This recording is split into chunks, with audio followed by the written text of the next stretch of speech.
Yo, it is, you know it is. It's your man, King Musa. Welcome to The Hub Hero, the podcast dedicated to exploring the 7 dimensions of wellness and how they impact your life here at Stephen F. Austin State University. I'm your host, King Musa, and we'll be diving into the realm of intellectual wellness. In this episode, we'll be exploring the importance of lifelong learning, critical thinking, and intellectual growth. I'll be talking to your Dean of Students, Dr. Andrew Dees, to uncover the resources and support available at SFA to enhance your intellectual well-being. Let's get started. Joining me now is Dr. Andrew Dees, the Dean of Students at SFA. Welcome, Dr. Dees. Bow, bow, bow, bow. We need to get some sound effects in here. Good afternoon, Musa. I have the board for that. I just haven't taken the time to actually plug it in. So the next time we'll get the sound effects ready. That's right. Thank you. I like it. Before we get started, I got a quick question for you. Up? What'd you have for lunch? What did I have for? Oh, it was pulled pork barbecue from the dining center. They And have some pulled really pork today? good baked beans. And I don't recall eating a vegetable. Did I eat a vegetable? Do you usually eat vegetables? I try. That's a lie. Sometimes it depends on the vegetable. They have really good corn at the dining center. Very good corn. Do you think vegetables Wait, are actually beans good are a for you? vegetable, aren't they? They're not a fruit. They're not a fruit, so that makes them a vegetable. So there we go. You don't think What else vegetables did got to I be have? green? No, you can get like a squash, like good yellow squash. True.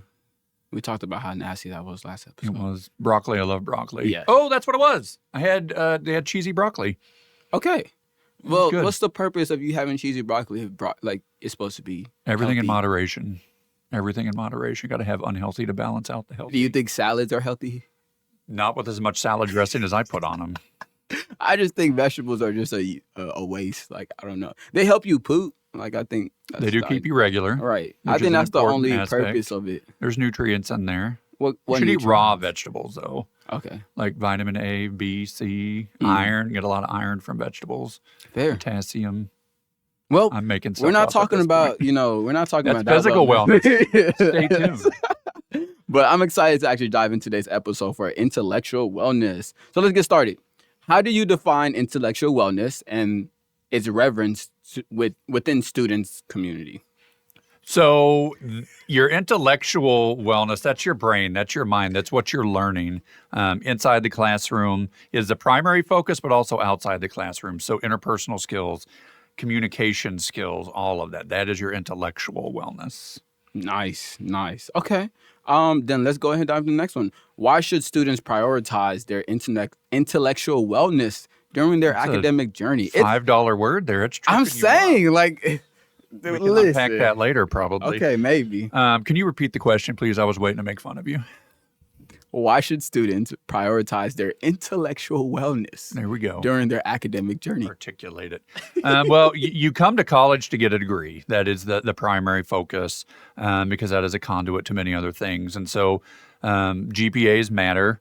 GPAs aren't necessarily the end all be all. If Right. you want to go further your education, then they absolutely matter. Yes, C's get degrees, but C's don't get you into grad school. Right. So if you're looking at anything lower than a 3.0, it's going to be really hard for you to get into grad school. If you're trying to do nursing, trying to do like pre-med, go to med school, a 3.0 isn't even going to get you in there. So that's why it's important, but it's also your learning.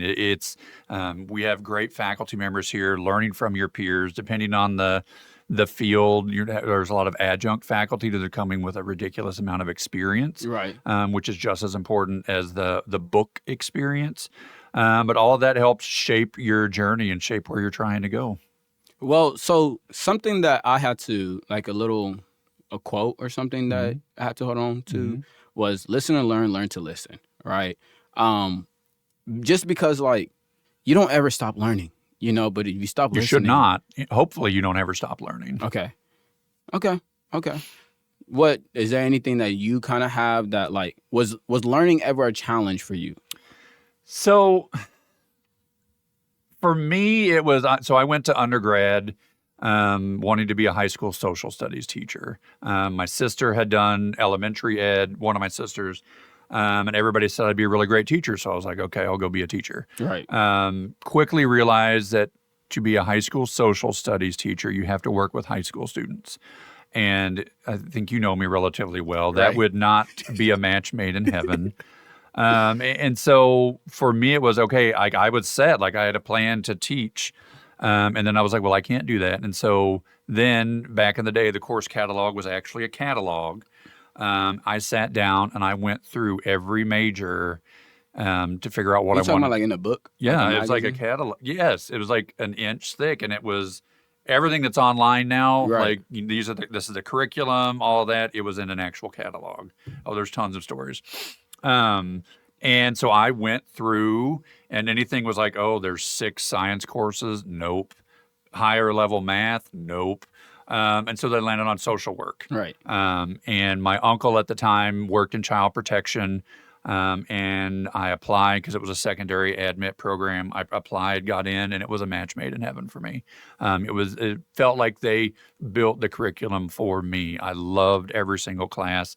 I was one of 2 guys in a cohort of I think 100. Right. Because social work is a female dominated field. But it was an incredible experience for me. I mean, it wasn't easy. It was writing intensive. Yeah. Which I'm a good writer, so that was easy for me. The practicums were really challenging for me. They're supposed to be. But I also chose that major because I didn't want to do math. Well, I couldn't do math. Right. I didn't want to take all those higher level science classes. I felt that. Okay. So, who can benefit the most from actively focusing on intellectual wellness? The students, obviously. And you know, most students come to, I think the stat is you change your major 2 to 3 times. Right. That's okay. What I say is it's your life, it's not your parents.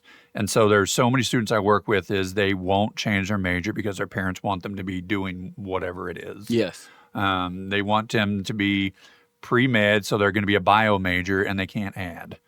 And I can't add, so I'm Right. not knocking anybody. Right. So I'm like, well, how do you think this is going to play out? Like, I love my biology class, Yeah. but you get into those higher, like micro, like use words I can't even pronounce. Yes. And so what do you think's going to happen from that? You're going to fail and then have to explain to your parents why you're failing. So the student's educational experience should be theirs. And it's easy for me to say. My mom wanted me to go to college, and Right. that was it. Parents are different. Every family dynamic is different. But it's your education. It's your life. And so you've got to build it that way. And that comes with choices, which come with consequences. But at the end of the day, you've got to be happy because if you don't want to do it, your grades are going to reflect that. Like Yeah. if you're having to Yeah. force yourself, like when I took physics, I failed, literally failed. Well, because I didn't go. So lesson 1, go to class. But I hated it. So I just couldn't even force myself to go. So think if that was my major, I would have tanked everything. And even 1F, the impact that's going to have on your GPA, I pulled a 1.5. I think it was the second semester of my sophomore year because of a bunch of other things going on. It took the rest of my time to get that up above a 3.0. So 1F can destroy. 1A is great. It's not going to bring your GPA that much, but 1F That's crazy. will send it south. Look, y'all, I had too many F's when I started. But that's kind of crazy. So this is all like deja vu. As I was walking over here, the reason why I was running late was because I had this student that would just walk. Oh, he's not a student. It was one of the little high schoolers and stuff, and he was looking for the music building, right? And so we started talking about, what is he here for? He's here for the choir competition. I asked how long he's been in choir. He's like, man, I've been doing it since like 5th grade and everything. Now he's a senior, right? But then I asked him, okay, so what are you gonna pursue when you get to like college and everything? And he says, biology, because singing is a hobby for me. And I was like, oh, interesting. And so that kind of it gave me the chance to kind of talk to him about this exact situation of just, hey, I came to college thinking, computer science was going to be my major and everything. Now, being in those offices, being in the building, being around the information, not that I couldn't learn it, but the focus and the attention that it would have took was me learning a completely different skills versus my skill in radio versus my skill in communication and everything else that naturally came along with me, right? So would you say, because I see a lot of students when they come to school, either because their parents are paying for everything, they're nervous about, what classes to take, just not failing because my parents are paying for it and stuff. 2, you have the other students who come to school and they're like, hey, I'm here to learn SRT. I'm here for theater. Like they have such a focus-driven thing. How does intellectual wellness play a part of all of this? Well, and I think with the example you gave with that student, I respect not wanting to turn your hobby into your career because that can sully it in some aspects. But let's say that he wanted. So he's going to come apply to the School of Music, get in, be in theater, do choir, whatever. So his journey is set.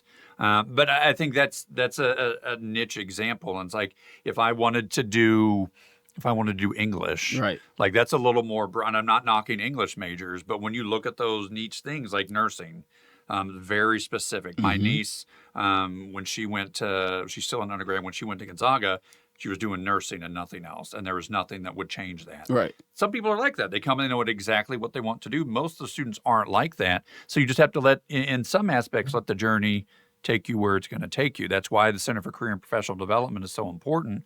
They can do interest inventories. Like that's something that I did. It's like, I don't know what I want to do. So you answer a bunch of questions and it says, oh, like for me, it's you should be in the helping field, Right. which is still generic, but helping field isn't splitting neurons, Right. isn't being a doctor, more in the social services. So it at least gets you pointed in the right direction. Cool. Okay. When should students actively engage into intellectual activities and pursuits? The sooner, the better. So one of those high impact practices that anybody in student affairs and higher ed is talking about, it's internships. Okay. Again, the Center for Career and Professional Development can assist with that. Engaging with your faculty, do undergraduate faculty research. That's going to help you get a job in the long run, but also help create a pipeline into a master's degree. And so it's anything that you can take like you could be a first-year student doing undergraduate research. It's not complicated. And so find something you're passionate about and research it. Like I know undergrad students that are published because of the research that they did. They partnered with faculty members. So any of those high-impact practices, just Google high-impact practices, and it'll talk about the internships, career readiness, study abroad, anything like that. Okay. Now that I'm learning all this stuff. So I came to college 2019, right? I was focused on personal training. I love my social skills, everything else like that. And I was like, well, why do I need a degree if I can just get certified, become a trainer? So I left college in COVID, became a trainer, did all that stuff, right? But then after kind of being around the people, being around like different radio people, interviewers, journalists, all these other people who writing books, doing these things, it drew me back to college because I was like, okay, cool. I love what they're doing. I desire to be in these rooms around these people. So how does a person, we talked about the journey and everything else like that. How does a person who's in these different industries actually get hooked to it? You know, we talked about also if a student doesn't have something like they're linked onto, like for me, the radio station, right? It's hard for them to, a tether. There we go. How does a student build a tether? Because I feel like if you don't really see a professional doing it or somebody that you can actually relate with and stuff, you don't really know what you're really becoming. Musa, that's an important question. There are plenty of disciplines that you don't need a degree. My brother never went to college, and he travels the world making more money than I do because he won a state welding competition. I'm from Kansas, and he got picked up by a company there, and he worked his way up. He got poached by multiple companies. He's now one of the top bosses, and I can say is more traveled than I am, because of a state welding competition. And so not every, and some student, and nobody ever wants to talk about this, some people aren't built for college. They're just, there's a certain structure that comes with being in college that some students just aren't designed for. And that's fine. College is not for Can you everyone. expose that structure? I mean, it's expectation. Like it's kind of in high school, you're told where to go. You don't really pick your classes because it's all scripted for you. You then come to college and you have ultimate freedom. Which requires more discipline to get up and go to class. Like for me in physics, I didn't go to class and I paid the consequence for that. But then there's also, you can only drop so many classes and your financial aid will only cover courses in your curriculum. So if you want to go take volleyball, you're going to have to pay out of pocket for that. So there's, I guess, maybe structure's not there, but there's more rules that come with it. But there's also a lot more freedom, and some people can handle that freedom and some people can't. And again, there's nothing wrong with that. And so finding that tether, like you with the radio station or volunteering, some students come and volunteer all the time. Like the connection piece and the tethering piece is what keeps people here, but is also what keeps people happy, because your collegiate experience is more than just inside the classroom. Okay. Okay. Where can students discover and access intellectual resources and support services? So, and I think we may have talked about this before, but students that do really well academically, some are inherently geniuses, some are inherently smart, but most access resources. They go to the ARC, Right. which is Academic Assistance Resource Center. They go to supplemental instruction. They go to their faculty members' office hours, and that requires vulnerability. Right. It requires a lot of courage. I never asked for help, but my pride always gets in my way. So I was determined to figure it out on my own.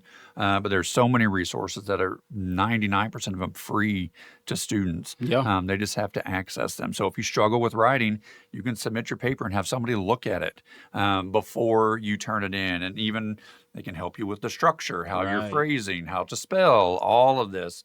And that's through academic affairs that again, I've referenced CCPD a ton.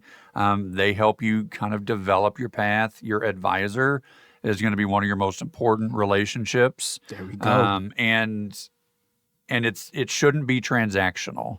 And it shouldn't be, here, sign this so I can go, so the hold will get lifted so I Yeah. can get Yeah. and go and register and everything. It shouldn't be like that. They should be helping you when they're plotting out your career or your curriculum to making sure you're checking all the boxes, is having a conversation with you like, hey, what do you want to do with this?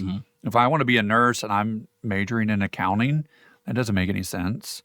A specific degree isn't a means to an end. Right. But because also there's some industries that will always require a degree. So kind of to your previous question, your previous comments, an undergraduate degree is a barrier buster.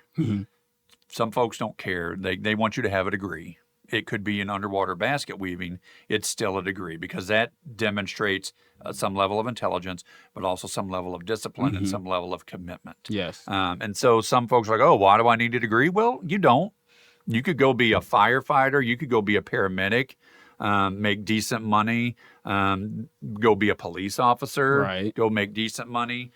But if you have that degree, it's going to get you more money, and it's going to allow you to be in a leadership position. So in some aspects, a degree is a means to an end, but there's a lot of growth that comes with that. That makes sense. And so you actually mentioned most of every resource that I've ever used when it came to the intellectual wellness, because starting off, 2023 was not easy, trying to get back off of academic probation. First of all, contacting your professor, that's important, because I had a withheld grade in U.S. history, I believe, and having to meet with that professor and talk to him about, hey, this happened during the summer, this and this, and just working alongside of them, communicating with them, going to see them weekly. And even in my English class, I met up with Mr. Harris all the time, so having those relationships with them. But most of all, before even the professor, your advisor, because that's the first person like you're engaging with, right? Shout out to Miss Morgan, Kelly Morgan. She's wonderful. I promise. Anybody in computer science and you get Kelly Morgan, A1. But having that I had a weekly meeting with her. I was just a person who was like, I need to keep my grades up to par. I got to meet up with this. But meeting up with your advisors, not just for whenever you're signing up for your classes and everything, but also in the times where it's, hey, I don't feel like going to class. Hey, like this professor is not, my grades aren't good in this class at all, And she ended up showing me like it was computer science that I had a struggle in that same semester and stuff like that. And she was like, we have tutoring. Like you can have a personal tutor that you're scheduling the time with, and you're literally spending time with them and everything else like that. So getting to see all the resources that are open, having a tutor, having the ARC, like that was a place that I thought I'll never go into. I'm looking inside the ARC, I'm like, that's just not my place. But going in there and actually having help, I think was very important. From your peers. Right. That have been through it before Right. and understand the struggle. That's like that. like that's important. The peer mentor, and that's why the ARC is so amazing. Is it's your peers, it's folks that may have been in that class the year before with that faculty member, and so they can understand, hey, this is how you're successful in that class with that specific faculty member.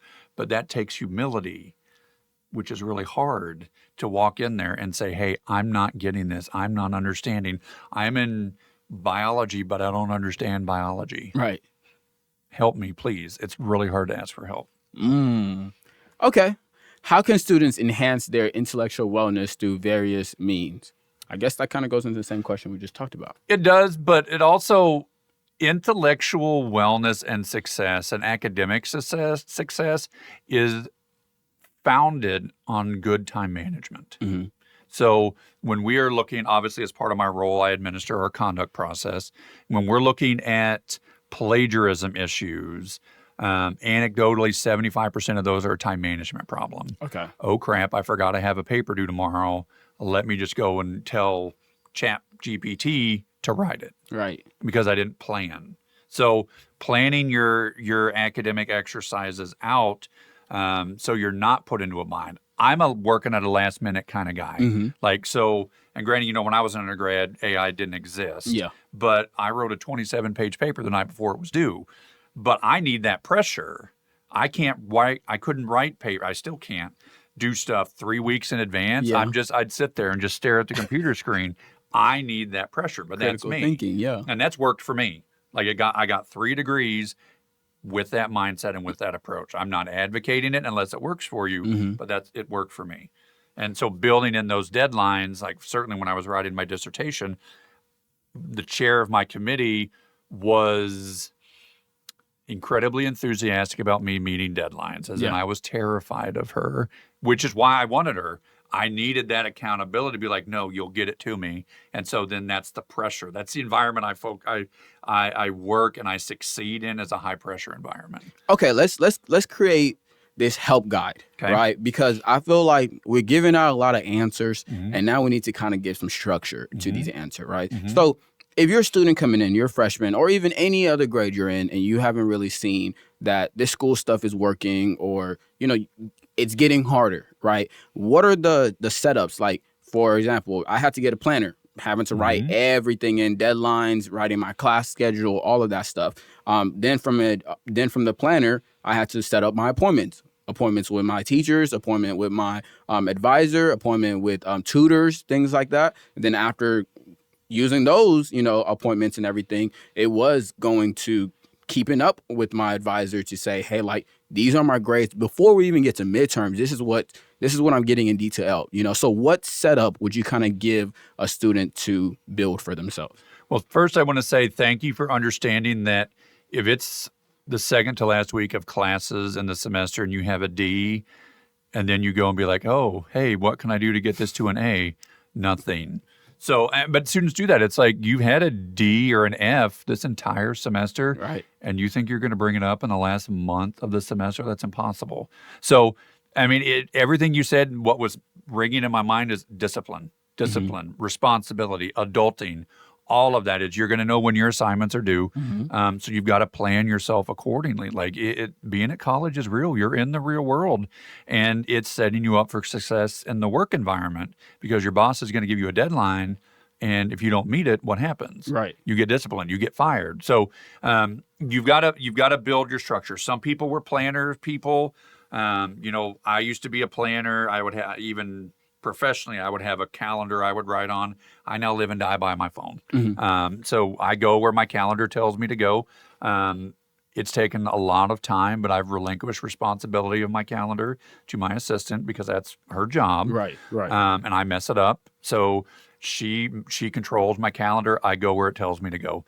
And I need that structure in my life. I need to be able to plan, like, okay, I have this meeting in 3 days. I need to plan for it. Right. So, but that's taken me a lot of learning and mistakes and failures to get to that point. So building in that structure, when we come up through K through 12, we may never have had to study. Right. And that's not a knock on the curriculum, but there's some people, I never studied.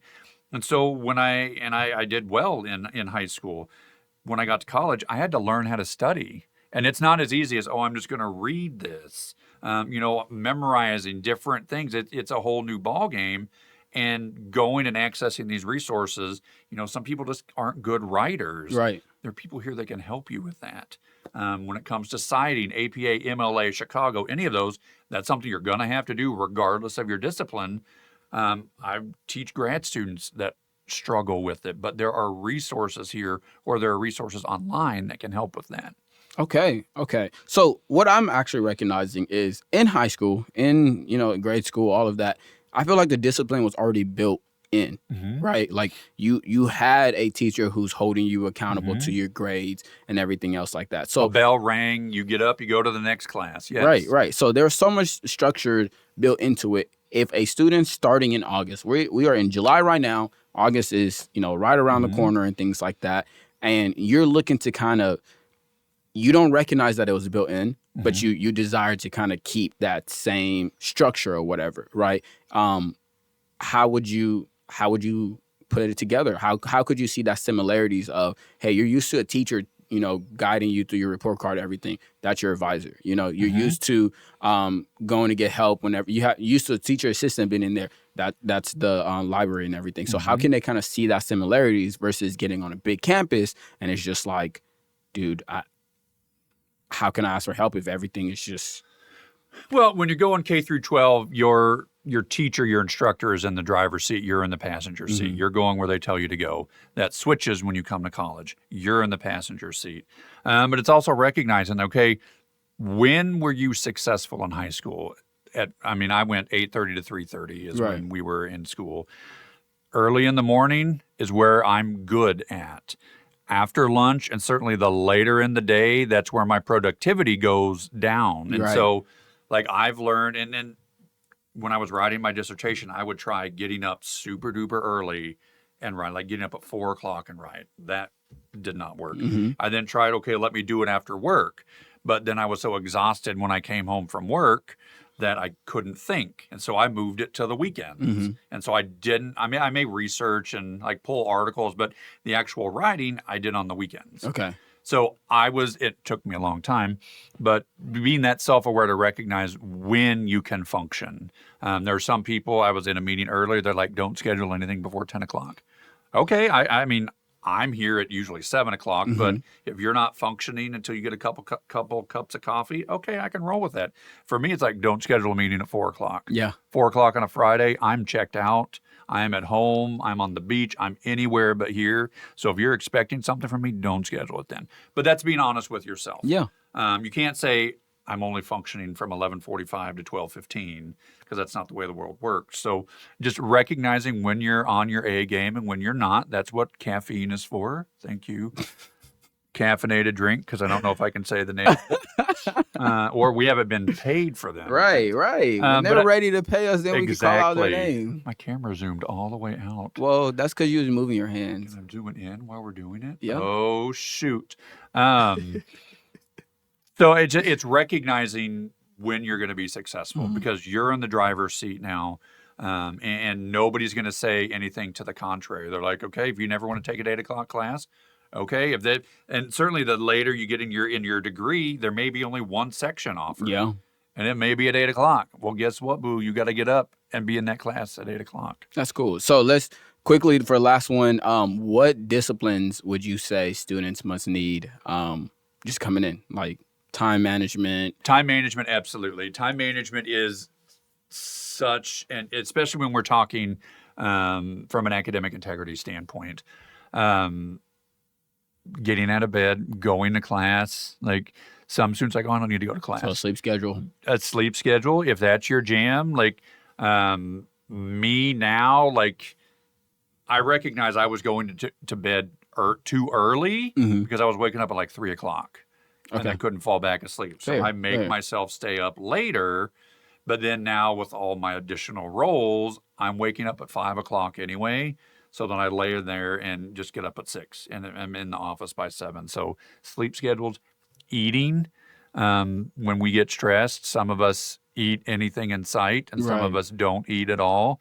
But that'll cross into the physical wellness where what we're putting into our body is going to affect everything we do. And that's from a nourishment, from an illegal substance standpoint. It's going to affect everything that we do. Your discipline is recognizing when something's wrong. Okay. Your body will tell you when something's wrong. Like my knees tell me all the time something is wrong because I'm old. But it's like if you're having headaches all the time, something's going on. Right. Not necessarily some medical condition, but how about you actually drink some water and not pop all day long, or soda for those folks. And so listen to your body. Yes, I say pop, it's not soda. I say supper. I say supper, it's not dinner. We're not from Kansas anymore, Toto. Yes. Oh, never heard that one. So original. Oh, so that concludes today. Thank you, Dr. Dees, for sharing your valuable insight on intellectual wellness. That wraps up today's episode of The Hub Hero. Remember, intellectual wellness is a vital part of your overall well-being. Don't hesitate to reach out and utilize the resources available to you here at SFA. Subscribe to our podcast and for more insight into other dimensions of wellness. Until next time, keep expanding your mind and exploring new horizons. Guess what's my next question? What we're talking about next week. Yeah. I think it's got to be physical. We've talked about physical a lot today, so let's do physical. I like that. So coming up next, we will be talking about physical wellness in our next episode. Subscribe to the Hub Hero for your weekly insight into wellness. Connect with us on social media and share your thoughts and stay engaged with the SFA community. See you next week.